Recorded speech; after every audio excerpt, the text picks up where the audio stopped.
കൃഷ്ണഗാഥ സീരിയലിൻ്റെ ലേറ്റസ്റ്റ് എപ്പിസോഡിൻ്റെ റിവ്യൂയിലേക്ക് എല്ലാവർക്കും സ്വാഗതം. അങ്ങനെ കൃഷ്ണയെ ചേർത്ത് പിടിച്ച് സിത്താര കരഞ്ഞതും ഉമ്മ വെച്ചതും ഒക്കെ കണ്ട് കാലിതുള്ളി നിൽക്കുവാണ്ടോ ഗാഥ അങ്ങനെ സിത്താരയെ ചോദ്യം ചെയ്തുകൊണ്ടിരിക്കുവാണ്. അന്നേരം സിനി പറയുന്നുണ്ട്, എന്താ മാഡം, നവീന് സംശയം തോന്നാതിരിക്കാൻ വേണ്ടിയല്ലേ മാഡം അങ്ങനെയൊക്കെ കൃഷ്ണയോട് സ്നേഹം കാണിച്ചതും അടുത്ത് പെരുമാറിയതൊക്കെ. അന്നേരം ഗാഥ പൊട്ടിത്തെറിച്ചുകൊണ്ട് പറയണേ, എനിക്കറിയാം അഭിനയം ഏതാണ് യാഥാർത്ഥ്യം ഏതാന്നൊക്കെ. ദേ അമ്മയുടെ മുഖത്തേക്കൊന്ന് നോക്ക്, സ്വന്തം മോളെ കരഞ്ഞ് യാത്ര അയച്ച പോലെയല്ലേ ഇരിക്കുന്നത്. അമ്മയ്ക്കെന്താ അവളോട് സ്നേഹം തോന്നി തുടങ്ങിയോ? മമ്മി അവളെ മകളായിട്ട് കണ്ടു തുടങ്ങിയോ? ഈ 41 ദിവസത്തെ പൂജ ഉള്ളതുകൊണ്ട് മാത്രമാണ് അവളെ വീണ്ടും ഞാൻ നവീനൊപ്പം പോകാൻ സമ്മതിച്ചത്. പക്ഷേ എന്ന് കരുതി അവൾ മമ്മിയുടെ മനസ്സിലേക്ക് കയറാൻ ഞാൻ സമ്മതിക്കില്ല. മമ്മിയുടെ സ്നേഹം എനിക്ക് മാത്രം അവകാശപ്പെട്ടതാ, അത് മറ്റാർക്കും പകർത്തു കൊടുക്കാനായിട്ട് ഞാൻ സമ്മതിക്കില്ല. അതെനിക്ക് സഹിക്കാൻ പറ്റുന്ന കാര്യമല്ല എന്നും പറഞ്ഞ ഗാഥ പൊട്ടിത്തെറിച്ച് അകത്തേക്ക് കയറി പോകുവാണ് കേട്ടോ. ഈ സമയം സിനി സിത്താരയോട് പറയണേ, മാഡം അല്ല, അന്ന് കല്യാണത്തിന് രാധാ മാഡത്തിൻ്റെ ഒരാഭരണങ്ങളും കൃഷ്ണ തൊടുന്നത് മാഡത്തിന് ഇഷ്ടമല്ല എന്നൊന്ന് പറഞ്ഞിരുന്നല്ലോ. അതുകൊണ്ട് തന്നെ വിവാഹത്തിൻ്റെ അന്ന് കൃഷ്ണ ഇട്ടിരുന്ന എല്ലാ ആഭരണങ്ങളും റോൾഡ് ഗോൾഡ് ആയിരുന്നല്ലോ. ഇപ്പോൾ ദാ മാഡം കൃഷ്ണയ്ക്ക് എന്തോ ഒരു വിലപിടിപ്പുള്ളൊരു ഓർണമെൻറ്റ് ഗിഫ്റ്റ് കൊടുത്തിരിക്കുന്നു. അതും ഇനി റോൾഡ് ഗോൾഡ് ആണോ? അങ്ങനെ നമ്മൾ കൂടുതൽ റോൾഡ് ഗോൾഡ് ആഭരണങ്ങൾ അങ്ങോട്ട് കൊടുത്തു വിട്ട് കഴിഞ്ഞാൽ അവർക്ക് എന്തെങ്കിലും സംശയം തോന്നിയാലോ, ഏതെങ്കിലും ആഭരണത്തിൽ അവർക്ക് എന്തെങ്കിലും ഡൗട്ട് തോന്നിയാലോ? ആ സമയം സിത്താര പറയുവാണ്, ഇത്തവണ ഞാൻ കൃഷ്ണക്ക് കൊടുത്തത് റോൾഡ് ഗോൾഡ് ആഭരണങ്ങളൊന്നുമല്ല, ഗാതമോൾക്ക് വേണ്ടി അവളുടെ വിവാഹത്തിന് ശേഷം അവൾക്ക് കൊടുക്കാനായിട്ട് മാറ്റി വെച്ചിരുന്ന ഒരു വിലപിടിപ്പുള്ള ആഭരണം തന്നെയാണ് കൊടുത്തത്. എൻ്റെ മോൾക്ക് പകരം അവൾ സ്വയം ഇരുന്ന് വാങ്ങാനായിട്ട് തയ്യാറായി വന്നവളാണ്. എന്തോ അവൾക്ക് അതെങ്കിലും ഒരു ഗിഫ്റ്റ് ഞാൻ കൊടുക്കണ്ടേന്ന് എനിക്ക് തോന്നി. അതേക്കുമ്പോൾ എനിക്ക് സന്തോഷമാണ്. സത്യം പറയാലോ മാഡം, അത് നല്ലൊരു കാര്യം തന്നെയാണ്. കൃഷ്ണ ഗാഥ മാഡത്തിന് വേണ്ടി എന്തൊക്കെയാണ് സഹിക്കുന്നത്. പിന്നെ സിനി, ഈ കാര്യം ഗാഥ ഒരിക്കലും അറിയണ്ട. ഇനി ഇതുകൂടി അറിഞ്ഞാൽ മതി ആൾ വീണ്ടും ദേഷ്യപ്പെടാനായിട്ട്. സീരിയസില്ല അങ്ങനെ പറഞ്ഞ് സിനിയെ അവിടെ നിന്ന് പറഞ്ഞു വിടുവാണ്. എന്നിട്ട് സിത്താര വീണ്ടും കൃഷ്ണയെ കെട്ടിപ്പിടിച്ച് കരഞ്ഞതും ആ കാര്യങ്ങളൊക്കെ വീണ്ടും ഓർക്കുന്നുണ്ട്. പിന്നീട് ഗാഥ പറഞ്ഞ കാര്യങ്ങളും സിത്താര ഓർത്ത് വിഷമിക്കുവാണ് കേട്ടോ. പിന്നീട് കാണിക്കുന്നത് നവീനും ഗാഥയും കൂടി വരുന്നത് കാത്തിരിക്കുന്ന സുമിത്രേനെയാണ്. ഈ സമയം മാണിക്കുഞ്ഞ് അങ്ങോട്ടേക്ക് ഇടുന്നുണ്ട്, അല്ല അമ്മ ഇത് ആരെ കാത്തിരിക്കുന്നത് പോലെ ഉണ്ടല്ലോ. അത് പിന്നെ നവീനും ഗാഥയും അവിടെ നിന്ന് പുറപ്പെട്ടു എന്നറിഞ്ഞു.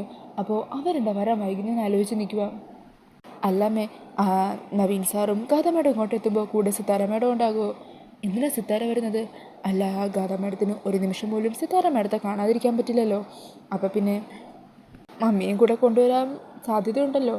മാത്രമല്ല സിത്താര മേഡം അവിടെ ഒറ്റയ്ക്കല്ലേ, അപ്പോൾ സിത്താര മേഡത്തെയും ഇവിടെ കൊണ്ടുവന്ന് താമസിപ്പിക്കാന്നേ.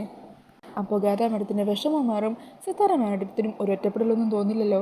അതേക്കും സ്മിത വരണേ, ആഹാ അതൊരു നല്ല ഐഡിയ ആണല്ലോ മാണിക്കുഞ്ഞ്. എന്താണെങ്കിലും നവീനും ഗാഥയൊക്കെ വരട്ടെ, നമുക്കൊന്ന് ആലോചിക്കാം. അത് കേട്ടിട്ട് അങ്ങോട്ടേക്ക് വരുമായിരിക്കും. നിർമ്മലയും കീർത്തിയൊക്കെ. നിർമ്മല പറയുക, കൊള്ളാം, എന്നിട്ട് വേണം ഈ കുടുംബത്തിൻ്റെ ഭരണം കൂടി ആ സിത്താര ഏറ്റെടുക്കാൻ. അവരെ പോലെ ഇത്രയും വലിയ ബിസിനസ്സുകാർക്കൊക്കെ തൻ്റെ മുമ്പിൽ എന്ത് കണ്ടാലും അത് സ്വന്തം കൈപ്പിടിയിലാക്കണം എന്നുള്ളൊരു ചിന്തയുണ്ട്. അവരെ കൊണ്ടൊന്നും ഇവിടെ പ്രതിഷ്ഠിച്ച് കഴിഞ്ഞാൽ പിന്നെ ഈ കളരിക്കൽ മുഴുവൻ ആ സിത്താരയുടെ കൈക്കുള്ളിലായിരിക്കും. അന്നേരം മാണിക്കുന്നു പറയുന്നുണ്ട്, പിന്നെ എൻ്റെ നവീൻ സാറ് അത്ര മോശമൊന്നുമല്ല. സിത്താര മാഡം അങ്ങനെ ഒരു തന്ത്രം എടുക്കുകയാണെങ്കിൽ അതെങ്ങനെ ബ്ലോക്ക് ചെയ്യണമെന്നേ എൻ്റെ നവീൻ സാറിനും അറിയാം. അങ്ങനെ അവർ സംസാരിച്ച് നിൽക്കുന്ന സമയത്ത് നവീൻ്റെയും ഗാഥയുടെയും കാർ വരുന്ന വെച്ച് കേൾക്കുവാണ്. അങ്ങനെ രണ്ടാളും അകത്തേക്ക് കയറി വരുവാണ് കേട്ടോ. അങ്ങനെ ഗാഥയെ കാണുന്നതും സുമിത്ര ഓടി ചെല്ലുക, മോൾക്കിപ്പോൾ കുഴപ്പമൊന്നുമില്ലല്ലോ, മോൾ ഹാപ്പിയല്ലേ? മമ്മിയെ കണ്ടപ്പോൾ എൻ്റെ സങ്കടമെല്ലാം മാറി. അല്ല ഇതെന്താ മോളുടെ കയ്യിൽ? അന്നേരം നവീൻ പറയണേ, ഇത് സിതാര മാഡത്തിൻ്റെ പ്രസൻറ്റാ. എവിടെ നോക്കട്ടെ എന്ന് പറഞ്ഞ് ആ നെക്ലസ് തുറന്ന് നോക്കുക. കൊള്ളാലോ, നല്ല മാല അല്ലേ നിർമ്മലേ? ഇവർ വലിയ പണക്കാരല്ലേ, അപ്പോൾ ഇതുപോലെ പല വിലയെടുപ്പുള്ള സമ്മാനവും കൊടുക്കുമല്ലോ. ഈ സമയം കീർത്തി പറയണേ, അതേതോ റെയർ ആയിട്ടുള്ളൊരു റെയർ കളക്ഷനുള്ള മാലയാണെന്ന് പറഞ്ഞ് ആ കളക്ഷൻ്റെ പേരൊക്കെ പറയുന്നുണ്ട്. അന്നേരം നവീൻ പറയണേ, ഭാഗ്യം, ഇത്തവണയെങ്കിലും കൃത്യമായിട്ടൊരു കാര്യം കീർത്തി പറഞ്ഞല്ലോ. ഇതിന് നല്ല വില ഉണ്ടാകുമല്ലേ? അന്നേരം നിർമ്മല പറഞ്ഞേ, 1-2 ലക്ഷം കാണുമായിരിക്കും. അതേക്കും നവീൻ പറഞ്ഞേ, 1-2 ലക്ഷമല്ല, 25 ലക്ഷം രൂപയായി ഇതിൻ്റെ വില. അത് കേട്ടെ കണ്ണു തള്ളി നിൽക്കുമോ നിർമ്മല. 25 ലക്ഷമോ? അതെ മമ്മി, സത്യം, ഞാൻ സെർച്ച് ചെയ്ത് നോക്കിയിട്ടുണ്ടായിരുന്നു. ഈ സമയം സുമിത്ര പറയണേ, എന്നാലേ മോൾ ഇതൊന്ന് കഴുത്തിലിട്ടെ, അമ്മ ഒന്ന് നോക്കട്ടെ. അയ്യോ വേണ്ട, ഇത് ഗാഥ മേഡത്തിനുള്ളതാ. അത് കേൾക്കുന്നതും എല്ലാവരും അങ്ങ് ഞെട്ടുക. ആ സമയം നിർമ്മല ചോദിക്കണേ, എന്താ പറഞ്ഞത്? ഗാഥ മേഡോ? അതെന്താ ഗാഥേ നീ ഇപ്പോൾ അങ്ങനെ പറഞ്ഞത് എന്ന് കീർത്തിയും ചോദിക്കുക. ഞങ്ങൾക്കൊന്നും മനസ്സിലായില്ല. അന്നേരം ഗാഥയാണെങ്കിൽ ടെൻഷനിൽ എന്ത് പറയണമെന്നറിയാതെ നിൽക്കുക. ഈ സമയം നിർമ്മല വീണ്ടും കുത്തി കുത്തി ചോദിക്കണേ, എന്തോ ഒരു കുരുക്കുണ്ടല്ലോ ഇതിൽ. ആ സമയം മാണിക്കുഞ്ഞു പറയണേ, എന്ത് കുരുക്ക്? നിങ്ങൾക്ക് ഗാഥാ മാഡത്തിൻ്റെ യഥാർത്ഥ സ്വഭാവം അറിയാഞ്ഞിട്ടാ. ആദ്യം കണ്ട സമയത്ത് ഗാഥാ മാഡം എൻ്റെ നവീൻ സാറെ കുറേ ചുറ്റിച്ചിട്ടുള്ളതാ. വേണമെങ്കിൽ നവീൻ സാറിനോട് തന്നെ ചോദിച്ചു നോക്ക്. രാവിലെ ഒരു മൂഡ്, ഉച്ചക്ക് വേറൊരു ഷോക്ക്, വൈകിട്ട് വേറൊരു ഷോക്ക്, അങ്ങനെ അല്ലേ സാറ്? അന്നേരം നവീനും പറഞ്ഞേ, ആ അതെ, ആദ്യം ഗാഥ എന്നെ ഒരുപാട് കളിച്ചിട്ടുണ്ട്. പിന്നെ ഇപ്പോൾ ഗാഥ ആകെ അടിമുടി ഒരു മാറിയിട്ടുമുണ്ട്. ഈ സമയം കൃഷ്ണ ചിരിച്ചുകൊണ്ട് പറയണേ, അത് പിന്നെ ഇടയ്ക്ക് പഴയ സ്വഭാവം കൂടി ഒന്ന് ഓർമ്മിപ്പിക്കണ്ടേ, അതിന് വേണ്ടിയിട്ടാ. അങ്ങനെ പറഞ്ഞ് കൃഷ്ണ അങ്ങ് തടുതെക്കുവാണ്. അങ്ങനെ കൃഷ്ണയും കൂട്ടി സുമിത്ര അവിടെ നിന്ന് പോകുവാണ് കേട്ടോ. കൂടെ നവീനും പോകുന്നുണ്ട്. ഈ സമയം മാണിക്കുഞ്ഞു പറയണേ, എന്നാലും അവൾ പറഞ്ഞതിൽ എന്തോ ഒരു മിസ്റ്റേക്ക് ഇല്ലേ കീർത്തി എന്നല്ലേ നിർമ്മല മടിപ്പ് ആലോചിച്ചത്. എൻ്റെ മാഡം എത്ര നേരം ഇനിയിട്ട് ആലോചിച്ചാലും അതിനെക്കുറിച്ച് ഇനി ഒന്നും കിട്ടാൻ പോകുന്നില്ല. വെറുതെ ആവശ്യമില്ലാത്ത കാര്യങ്ങൾ ആലോചിച്ചിരുന്ന് ഇങ്ങനെ സമയം കളയാതെ മറ്റെന്തെങ്കിലുമൊക്കെ ആലോചിക്കാൻ നോക്കുന്നേ എന്നും പറഞ്ഞ് മാണിക്കുഞ്ഞ് അവിടെ നിന്നും പോകുവാണ്. ഈ സമയം നിർമ്മല പറയുന്നുണ്ട്, മോളെ, നിൻ്റെ അച്ഛൻ്റെയും എൻ്റെയും കൺമുമ്പിൽ ചില മായക്കാഴ്ചകളൊക്കെ കാണുന്നുണ്ട്. എന്താണെങ്കിലും നമ്മളൊന്നും അറിയാത്ത എന്തോ രഹസ്യം ഇവിടെ നടക്കുന്നുണ്ട്. എന്തോ ചില കള്ളക്കളികളുണ്ട്. അതധികം വൈകാതെ തന്നെ ഈ നിർമ്മല കണ്ടെത്തിയിരിക്കും. പിന്നീട് കാണിക്കുന്നത് സിത്താര അവിടെ വിഷമിച്ച് നിൽക്കുന്നതാണ്. അന്നേരം സിനി അങ്ങോട്ടേക്ക് വരിക. എന്നിട്ട് ചോദിക്കണേ, മാഡത്തെ ഞാൻ മുമ്പൊന്നും ഇങ്ങനെ കണ്ടിട്ടില്ല. എല്ലാവരുടെ മുമ്പിൽ ഒരു അഹങ്കാരിയായിട്ടൊക്കെ തോന്നുമെങ്കിലും മാഡത്തിൻ്റെ ഉള്ളിൽ ഒരു നല്ല മനസ്സുണ്ട്, ഒരു നന്മയുണ്ട്. അതെനിക്ക് മനസ്സിലായ കാര്യമാണ്. കൃഷ്ണയോട് മാഡത്തിനൊരു സോഫ്റ്റ് കോർണറുണ്ട് അല്ലേ? അന്നേരം സിത്താര പറയുന്നുണ്ട്, അതെ, ഗാഥമോൾ നേരത്തെ എന്നോട് ദേഷ്യപ്പെട്ടതിൽ തെറ്റു പറയാൻ പറ്റില്ല. സത്യം പറഞ്ഞാൽ കൃഷ്ണ ഇവിടുന്ന് പോകാൻ നേരം എൻ്റെ മനസ്സിൽ എൻ്റെ സ്വന്തം മോൾ ഇവിടുന്ന് പോകുന്ന പോലൊരു ഫീലായിരുന്നു. അവളെ തൊട്ടപ്പോൾ, അവൾ എന്നെ ഉമ്മ വെച്ചപ്പോൾ എൻ്റെ ഗാഥമോൾ എന്നെ കെട്ടിപ്പിടിക്കുന്നത് പോലെയും അവൾ എൻ്റെ അടുത്ത് നിൽക്കുന്നത് പോലെ എനിക്ക് തോന്നിയത്. എന്തുകൊണ്ടാണ് അങ്ങനൊരു ചിന്ത എന്ന് എനിക്കറിയില്ല. അന്ന് വിവാഹത്തിൻ്റെ സമയത്തും ഇതേതൊരു ചിന്തയായിരുന്നു എൻ്റെ മനസ്സിൽ. ഞാൻ എത്ര മായ്ച്ചു കളയാൻ ശ്രമിച്ചിട്ടും ഇതൊന്നും എൻ്റെ മനസ്സിൽ നിന്ന് മായുന്നില്ല. അന്നേരം സിനി പറയുന്നുണ്ട്, ഇത്രയും വലിയൊരു കാര്യം ഗാഥ മാഡത്തിനും വേണ്ടി കൃഷ്ണ ചെയ്യുന്നുണ്ടല്ലോ. തൻ്റെ കരാറ് കഴിഞ്ഞിട്ടും മാഡം പറഞ്ഞതുകൊണ്ട് മാത്രമല്ലേ കൃഷ്ണ വീണ്ടും നവീനൊപ്പം പോയത്. ആ ഒരു കാരണം കൊണ്ടായിരിക്കും മാഡത്തിന് കൃഷ്ണയോട് ഒരു സ്നേഹം തോന്നിയത്. ചിലപ്പോൾ അതുകൊണ്ടായിരിക്കാം. അങ്ങനെ സിനി അവിടെ നിന്നും പോകുവാണ്. ഈ സമയം സിത്താര വീണ്ടും അതേ കാര്യങ്ങൾ തന്നെ ആലോചിച്ചിരിക്കുക. എന്താ വീണ്ടും ഈ കാര്യങ്ങൾ തന്നെ എൻ്റെ മനസ്സിലേക്ക് വരുന്നത്?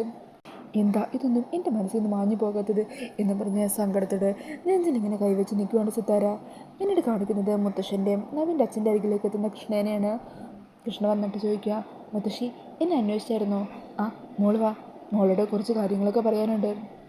ഞങ്ങൾ പറയുന്ന കാര്യങ്ങൾ ചിലപ്പോൾ മോൾക്ക് അംഗീകരിക്കാൻ പറ്റിയെന്ന് വരില്ല. ഇന്നലെ മോളെ കാണാനായിട്ട് അവിടെ വന്നതിന് ശേഷം അമ്മക്ക് ആകെ മനസ്സിനൊരു സമാധാനവും ഇല്ല.